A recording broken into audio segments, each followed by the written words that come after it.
लगे अर्थ संचय करी पोस्ट ऑफिस रे जमा कले ग्राहक हेले खाता रे कम जमा राशि देखि चिंतारे जमाकारी एभली अनियमितता देखा मिली सुंदरगढ़ जिला महुलडिया पोस्ट ऑफिस रे जमाकारी अभियोग अनुसार से जेते टंका जमा करथिले खाता रे देखला बेलकु ताठारु यथेष्ट कम टंका उल्लेख रही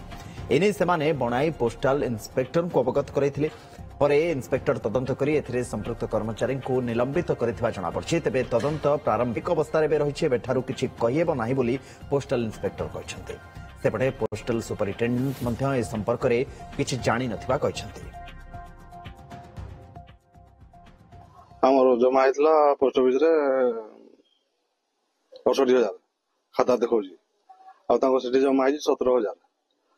ताले समान कहउछन हम इंटरेस्ट सहित दे देबो आ नै जब पैसा हला हम सेति में हम दियाइला पैसा हम दियाइला से तार मेचुरिटी जते बेले हो सेति बेले जते पैसा बारवा कथा सेति पैसा हम नेबो हम से पोस्टमैन को खाताड़ा दउ से आगो पोस्ट मास्टर हिसाब रे थिला तापरे से डिपॉजिट करथले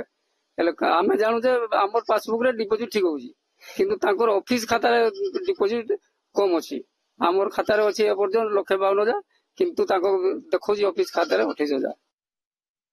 नहीं से जिन माने सब जिन आपन को माने ना डिस्क्लोज करियो कि ताकि माने इन्वेस्टिगेशन प्रिलिमिनरी स्टेज रे अछि आ बाकी जहा जिन रहिला आपन जो कथा पचरथिले आपन जहा सुनिचंती से ऑल इंडिया बियर फ्रॉड हेतला एंड से अंतरे केते टमा फ्रॉड हेतला मो माने से जिन मो किछि जिन मो कहि परिबेनी।